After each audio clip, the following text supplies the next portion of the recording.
Hello everyone, I'm back. Sorry I've been gone for so long, but I've been doing background work, doing design work, interviewing designers, talking to different designers, having them send me prototypes or sketches, and then deciding who I am going to try to work with.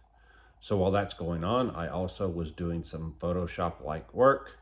Don't really use Photoshop anymore. I use paint.net, which is a free open source product similar to Photoshop, a little less featured, but usually does most of what you need to do.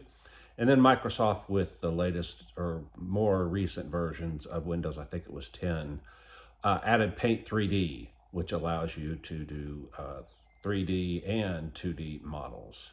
So I've been using both of those. Each one has features that I like. So let me show you what I've got, what I've been doing, where I've been, and where I'm going forward. All right.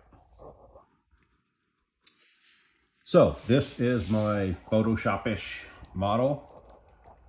I made some rather significant changes based on feedback from my Facebook groups. For those of you that don't know, I am on Facebook, Jack Wendell. Should be easy to find. And I do posts, if not every day, every couple of days, sometimes multiple times a day. This came about from feedback. I showed them some previous stuff I had done, and they made some suggestions, and so this is the result. Now, one of the things they haven't seen yet, oh yeah, this is the version with the wheels exposed, the back wheels exposed. Previously, the version had the rear wheel covered up. All right, so go ahead and give me your feedback. Which do you like better? Do you like the wheel exposed or the wheel covered up?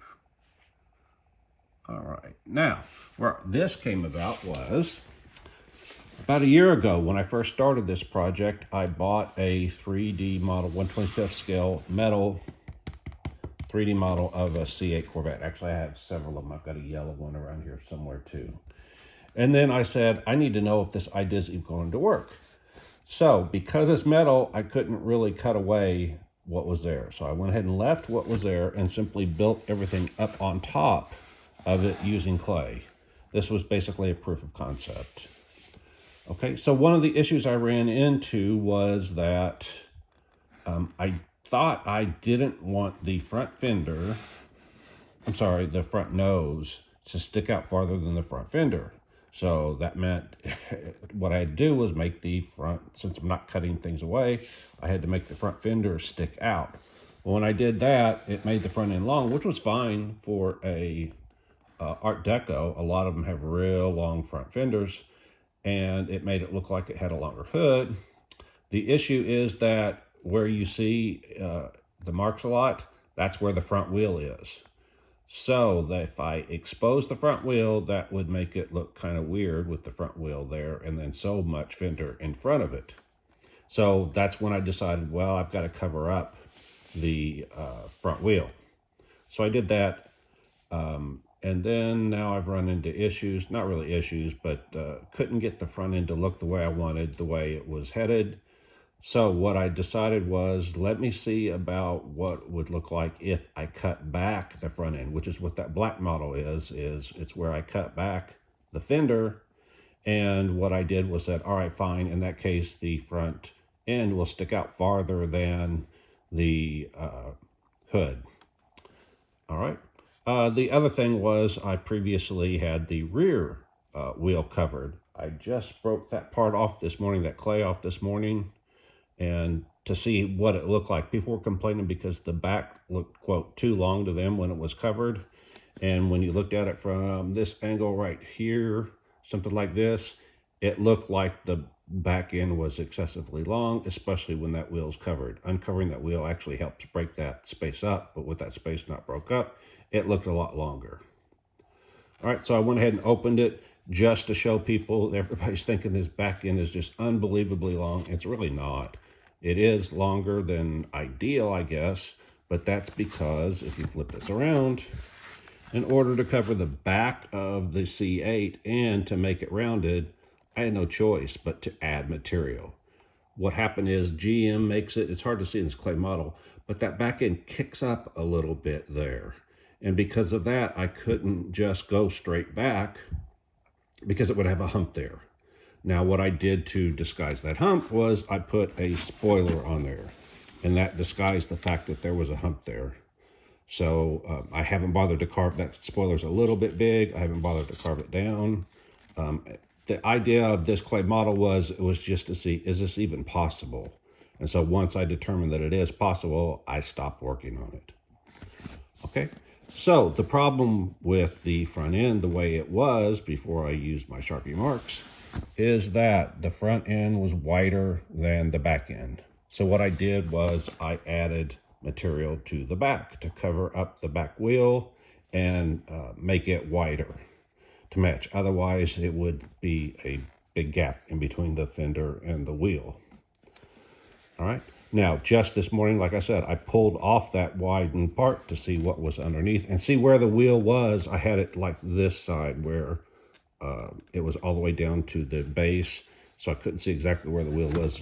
And of course, I went over here and looked at the other side to see where it was, but I wanted to see what it looked like exposed. All right, so that's where I am there. This one happens to be a hardtop with the big hatch and the engine covered but exposed through the glass, and no separate trunk. My real car is a convertible, hardtop convertible, so this glass is not here, and there is actually a separate trunk. So one of my design considerations was I really wanted the same body to fit on both cars and not have to have two separate bodies. So again, that kind of constrained somewhat of my design. One of the issues that I've talked about is this back part sticking out. If you look closely right here, there's literally no space right there. So that's why this has to come out, is because of that part that sticks out. Again, I can make the wing cover that if that's necessary. I'm waiting to see what happens. Another design issue is that vent on the side. The car has to have air come into it for the rear. So if you look at this, I had this design on the vent. I don't think it can go back quite that far, but it'd be close to it. So that's another thing. Does it look good with that vent there? Another option is just to cut a hole in the fender, go with the fender that's on the other model on this thing. Notice I don't have the vent here for real. So just basically cut a hole in here somewhere, some shape to do that. This part right here is still the C8. I haven't decided what to do about that. So there's still some design things to consider. All right, moving back over to this model. Like I said, from the top, you can see that the front end is wider. So what I'm doing as we speak is, actually, when I get done with this, is I already had this same fender mirrored on this other side, and it is right here, like so. So this used to, until this morning, it was actually attached here, and it was, something like that. There we go. So what I did was I hollowed it out a little bit because it was right against there. And then to see what would happen if, instead of it being like this, you can see both sides of it, if I moved it back like I did in the black model and just went ahead and allowed the nose to stick out farther. I just started that this morning, and I stopped to do this video because I haven't done a video in a while. Also, there we go, that would allow me to open up the wheel well like I did and expose the front wheel. So the reason why the front wheel sticks out so much is if you notice, when the wheels turn, the opposite side of the wheel that turns in sticks out. Same thing here. This model doesn't show it as drastic as it is. Well, I guess it does. You can see, well, it's hard to see because of the light. Anyway, on the real car, that sticks out, I'd say at least 6 inches. So therefore, the outside of this fender had to be out 6 inches if it was going to be covered up. Again, my intent now is to see, can I expose it? That way it doesn't have to be so wide. It can be moved back and it can be moved in. So I'm going to carve away at this piece of clay until I get it thinner. You can see how thick it is right there. That's how much that had to be moved out to clear the wheel. when it was turned at full lock. So by exposing the wheel, then I don't have to have that thickness or that distance to clear. Let me see. I think that is pretty much it.